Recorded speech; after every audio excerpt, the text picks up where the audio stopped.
Hello, everyone. This is Pastor Godwin from Christ Dominion Ministry, a place of signs and wonders, a place of divine miracle, a place of divine turnaround. As I share the word of today from the Bible that owns the truth is not far from the Bible. I believe that as this message will reach you, believer or non-believer, whichever you are in your faith or your doctrine. But just to let you know one thing for sure, that I'm sharing this message with you because I believe that either you are born again or not born again. Whichever category or direction you want to choose in your life is down to you. But what I will let you know for sure is that this Bible, the Holy Book of God, owns all the truth from Genesis to Revelation. There's one thing I would just want to share with you.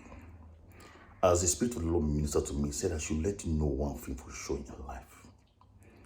Is that the foundation of your destiny or of your household must be put in place.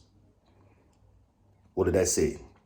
The foundation of your destiny or your household must be put in place. Especially these days whereby, the Lord bless you with children. You have children in your household. But one thing you need to be very mindful of is that what do you watch before your children? And we know fully well that the foundation of your children or what they are shaped about, it all depends on the first education.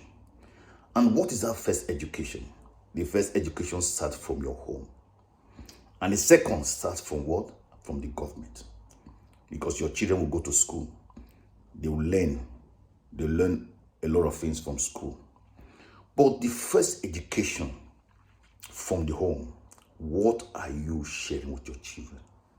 What do you watch before your children?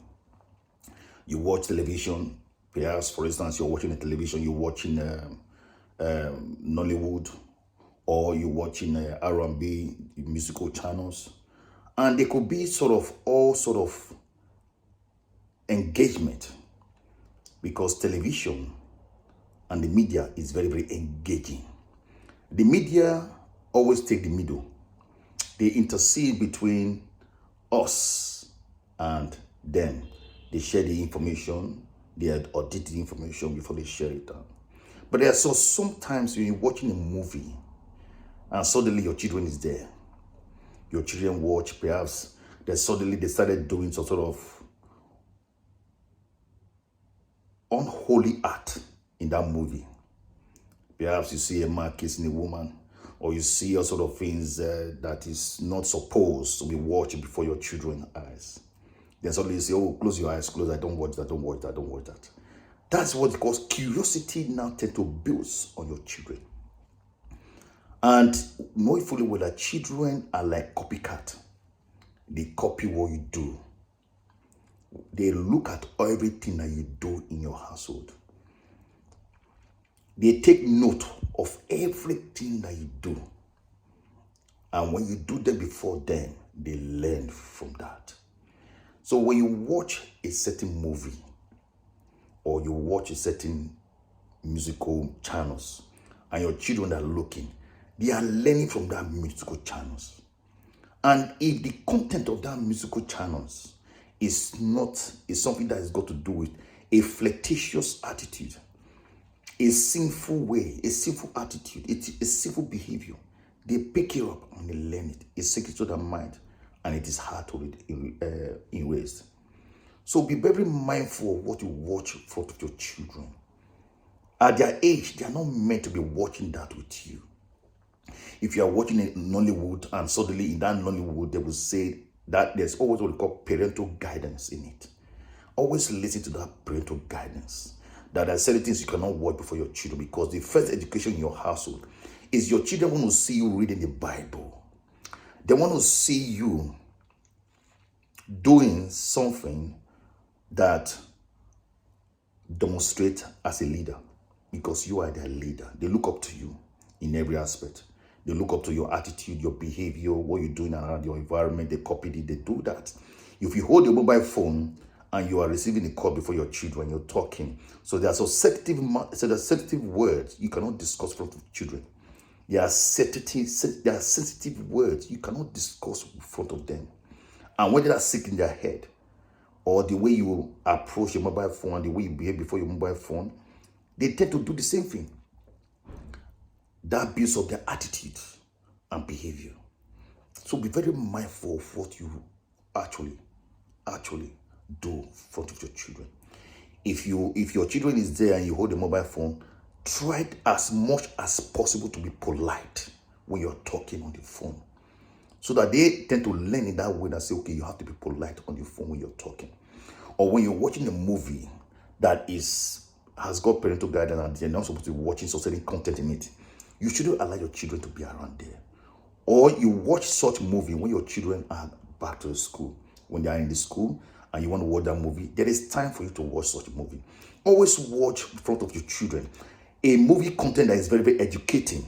There is one movie channel, there's one program, a movie channel it's called the Super Book. The Super Book it contains a lot of religious, it contains sort of Christians content that talks about the Bible, talk about the history of the Bible, how the Bible, all the content from Genesis to Revelation, and that tends to build the children there spiritually.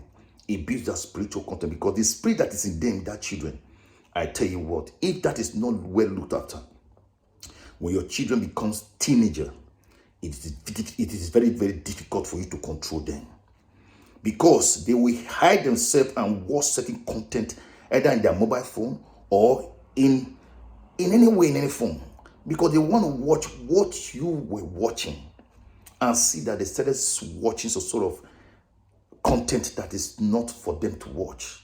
It tends to corrupt their spirit, and you see your children are behaving strange. Parents, I will say to you that do not watch certain movie or musical content in front of children, especially when the musical content, they don't understand the content of the words that is used in the music, the songs. What does it mean? What does the songs mean? Is it a secular song that will obviously make the children start behaving somehow, that is making them to behave religious way, that is to behave more like a Canaan life world, which is not supposed. Your children are supposed to be brought in the way of Christ. If the parental home are of Christianity, if your parents are Christian, if the household they are Christian, then you have to always read the Bible. Because when the children sees you read the Bible and you develop that interest, read the Bible, study the word, know the word, understand the word, you will see that the children want to do the same thing. When you open the Bible, they go there, so they open that same Bible, that book, and read it. And that will help their spiritual mind. Talk to them about the story in the Bible. Discuss with them, sit with them, have a dialogue with them. It will help them spiritually. When you don't straighten the foundation of your children, you will lose it. You will lose it. Their mind will be corrupted with so many content. Children, parents, you are a Christian. You know the reason why you were born again. Dissipate the same thing into your children. Let your children emulate your lifestyle as reading the Bible, study the Bible with them, share the Bible with them, make them understand from Genesis to Revelation. Why do you read Genesis? Why do you read Exodus? Why do you read the Psalms? And what do you do with them? You build yourself gradually. I want to tell you one thing, right? Is that every word in the Bible, first of all, to understand the word, you need to understand English. If you don't understand English, you can't understand the Bible. English is a language. English is a language. If you don't understand the tenses in English, you will not understand the Bible. Because sometimes in a sentence, but, that B-U-T could mean a lot. S-H-S-H-A-L-L, shall could mean a lot. Will could mean a lot. There's a lot of things you could understand about. You need to understand English. What is English? How do I understand English? What are the words I need to be able to understand English? To understand the Bible, You need the English dictionary because the Bible was translated from Hebrews. You have the Hebrews Bible translated from Hebrews to what? To English Bible. That is why you have the King James, New King James, every other new translations in the Bible. So it is very, very important to understand that. Understanding English is very, very important. What is the DNA of English? The DNA of English, the DNA of English is the alphabet. You know the English alphabets, the capital letters and the small letters, the uppercase and the lowercase. And understand what is the meaning of a sentence. What is the meaning of articles? What is the meaning of definite articles and indefinite articles? What is the meaning of a proper noun? What is the meaning of a common noun? What is the meaning of a subordinate clause? What is the meaning of an adjective? What is the meaning of a verb? What is the meaning of an adverb? What is the meaning of a subject? What is the meaning of an object? So you need to know this in English. Because a sentence that has a verb, you must know why is it. You need to understand what is a phrase, what is a clause. You need to understand this. What is a proper noun? What is an improper noun? What is a pronoun? And what is a noun? What they do in a sentence. You need to understand this. If you don't understand this, you will not understand English. English. And you will not be able to understand the Bible and translate it properly into your understanding. Because my people, it said in the Bible, the old book said, my people perish because of lack of knowledge. If you don't understand the basis of English, how would you be able to understand the Bible? How would you be able to understand what is the meaning of shall in a sentence that is used in the Bible? How would you understand the word will that is used in the Bible? How would you be able to understand articles like the, they, there, and also a indefinite articles? Why do you have this word before a noun? Why do you have this word before a proper noun? Why do you have verb? Why do you have an adverb? Why do you have a noun phrase? And why do you have an adverbial phrase? Why do you have a clause? And what is a clause? What do clause do in a sentence? What does a subject does in a sentence? What does it do? What does it do? You need to understand this. If you don't understand the basis of English, what does a noun, what does it do in a sentence? What does a verb do? What does a subject do? What does an object do? And what is a sentence? What makes a sentence? When you see adjectival clause, what does it mean? What does it do? When you see a noun clause, what does it do? When you see a main clause, what does it do in a sentence? What do you have to pay attention on in a sentence? What do you have to pay attention on? So sometimes when you have a conversation with your children, teaching them the Bible, teach them the basis of English. It is not only by writing, because English is, you have a written English, you have a spoken English. If you don't understand this, how would you be able to translate the Bible? How do you be able to understand a compound sentence, a compound word? How would you be able to understand this? If you look into the commandment of God in the Bible, there is so many shall, thou shall not do this, that. You see, when you shall, it's a must not do. So when you see will, promise of the future, what does it do? If you see a present tense, a past tense, a past perfect tense, a past participle, a past participle, a past continuous, a continuous tense, gerunds, how do you know this? What do articles do in a sentence? What does indefinite article do in a sentence? How do you identify a proper noun and a common noun? How do you, what is a pronoun? What does it do in a sentence? What is a common noun? What does it do in a sentence? What are 8 parts of speech? If you don't know this, how would you be able to translate the Bible and understand English? What is a what is a notional concord? What is a grammatical structure? What do they do? What do they mean in a sentence or in a phrase or in a paragraph that you write? So if you don't know this, how would you be able to understand this? English has got formula. English has got formula. How do you arrange adjectives whereby size come before age come before color? How do you describe this?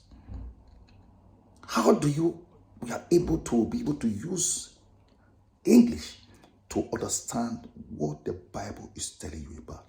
Each time God speaks through His word in the Bible, the Lord is talking to you. How would you be able to understand that each word the Lord used to talk to you in the Bible, you must have to mean it means a serious matter, is genuine. It's genuine. How do you understand the rule of grammar? Grammatical structure. How you structure your sentences. Understand each word that come after a word. What does it mean? What is it indicating? You need to know this. If you don't know this, you won't be able to translate and understand the Bible to your understanding. You will not understand what is finished and why you're still asking.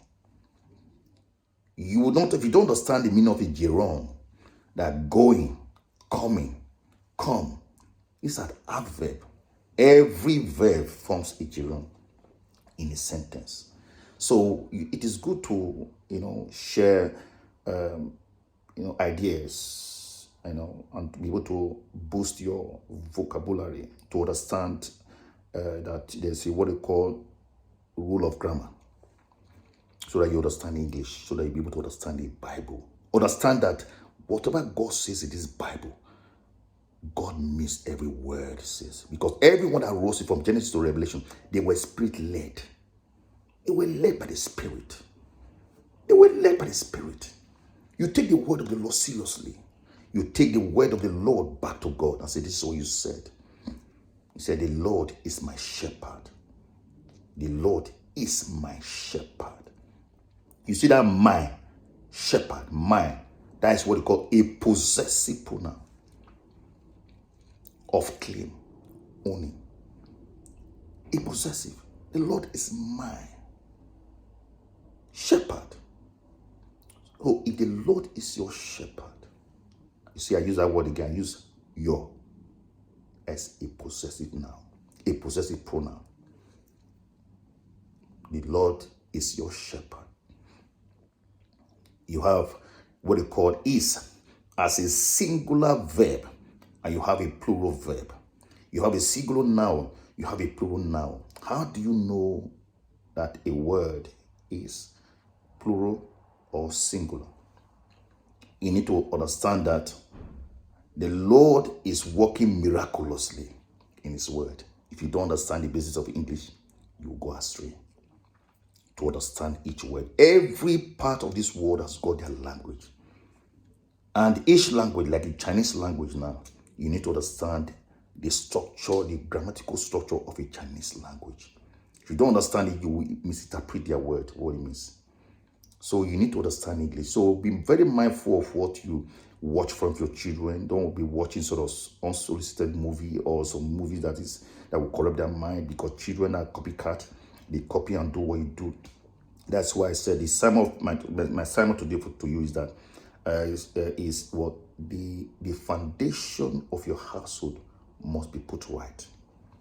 The foundation of your household must be put right, so that your children will not go astray in life. They do what you do.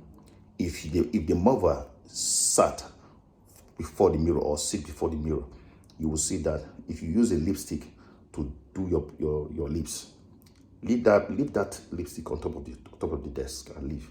You will see your daughter, if she's there, she will go and take that lipstick and want to do the same thing. What does that mean? A copycat. Be very mindful of what you watch from your children.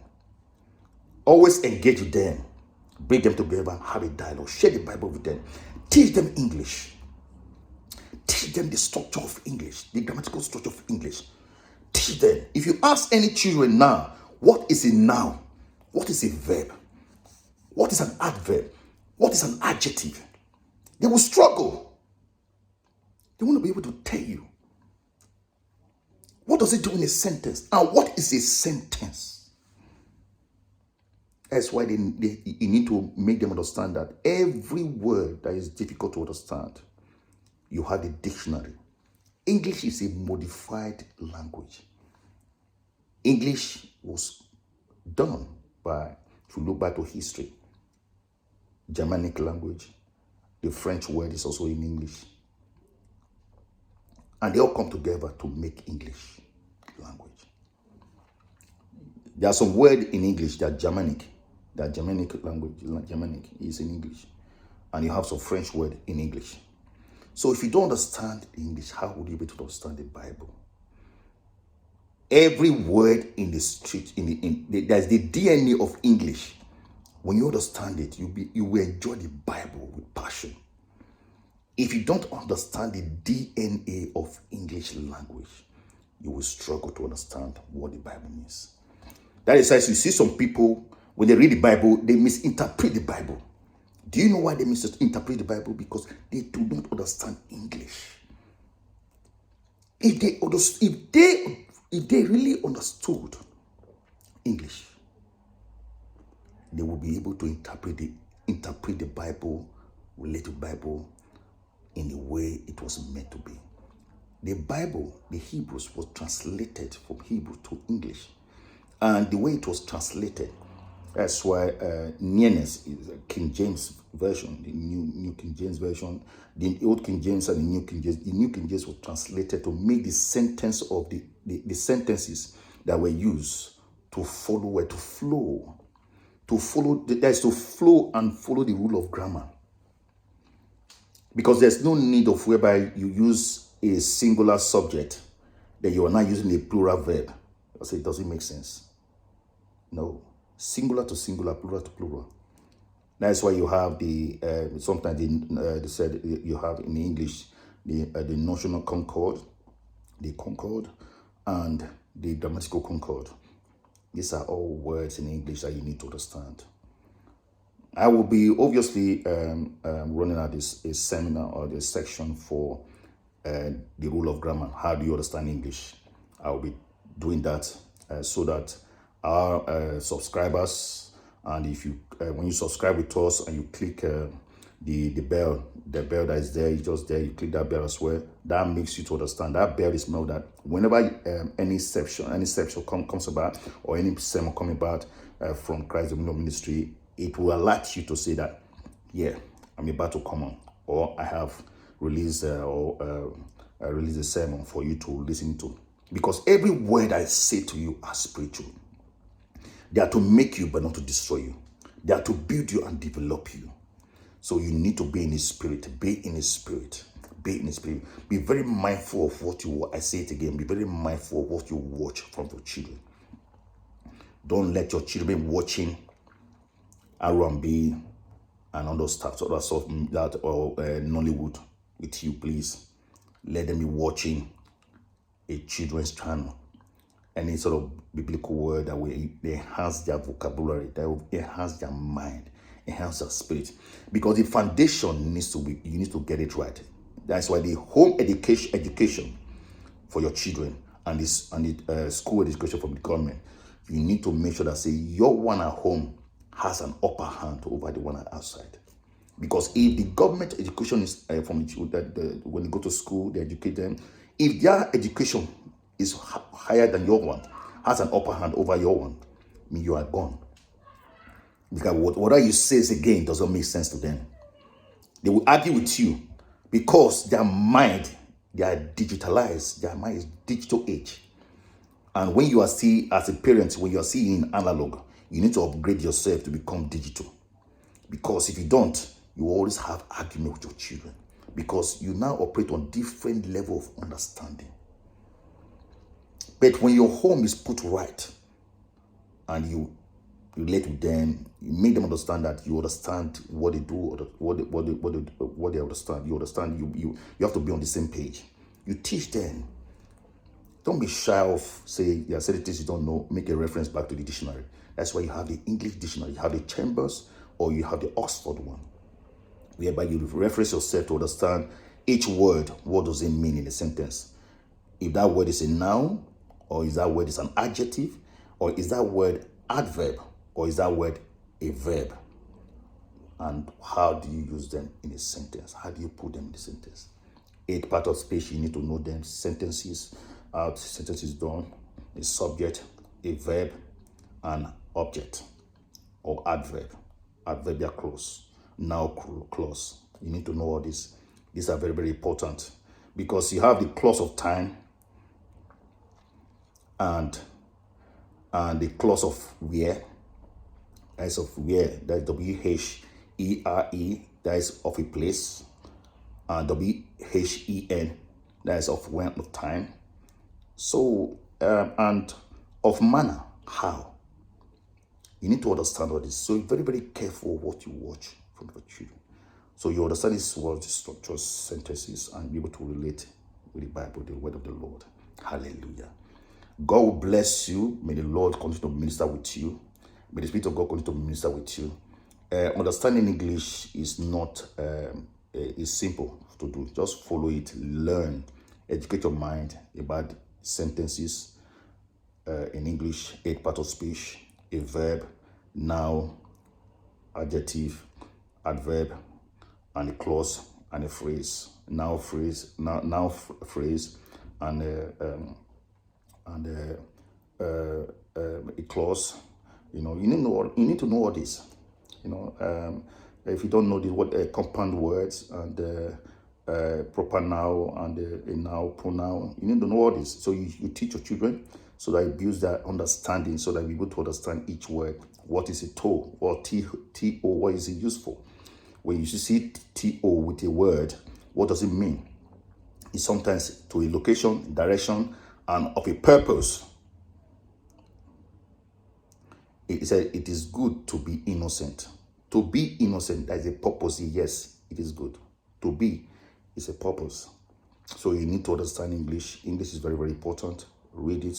So study the word, understand the word, dwell in the word, know the word. When you know the word, you know God more. And you read John 1 to understand more. And they give so many free references in the Bible. So many citations I could just give you, and you will be able to go into the Bible and educate your mind, build your mind, have the understanding. So my sermon to you is that the foundation of your household must be put right. The foundation of your household must be put right. Remain blessed. This Pastor Godwin from Christ Dominion Ministry. Please click down below and give hands up if obviously this has a pattern on you, and to understand what you need to do, what you can't do, what you cannot do. Because when you're a Christian, you are disconnected from the world. You don't relate with the world anymore. You relate with the Bible. And also you click the bell below so that you get every alert that comes through when I come on when I share this sermon. And more so, if you want to partner with us, it's not too late to partner with us. Just we have the boundaries below, and just donate to us or sow any seed as the Spirit directs you, and remain blessed. Peace of the Lord be with you. God bless you. And this Pastor Godwin for Christ Ministry.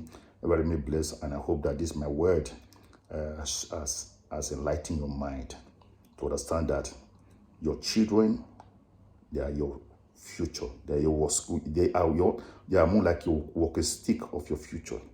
So the foundation of what you build on them is what will benefit you. Because for every children, each of the children, each one of them, each one of the children is a nation. Each one of them. If you have one is a nation. If you have two, you have two nations. If you have three, you have three nations. If you have 4 children, you have 4 nations. If you have a child, you see a child, 2 children. You see the two different? A child, because it's 1. 2 children, because it's 2. So I know what I'm talking about. So please be very, very careful at letting your mind of children. God bless you. Bye for now. God bless. Bye. And I pray that the Most High of God will continue to manifest in your life. And God will bless you. May the Spirit of the Lord continue to minister with you. God will bless you divinely. And may the Spirit of the Lord dwell in you, enlighten your mind. And I pray that Lord Father intercede for you. It is done. God bless you. Remain blessed. God bless you. Bye for now. God bless you. Bye. God bless. Bye.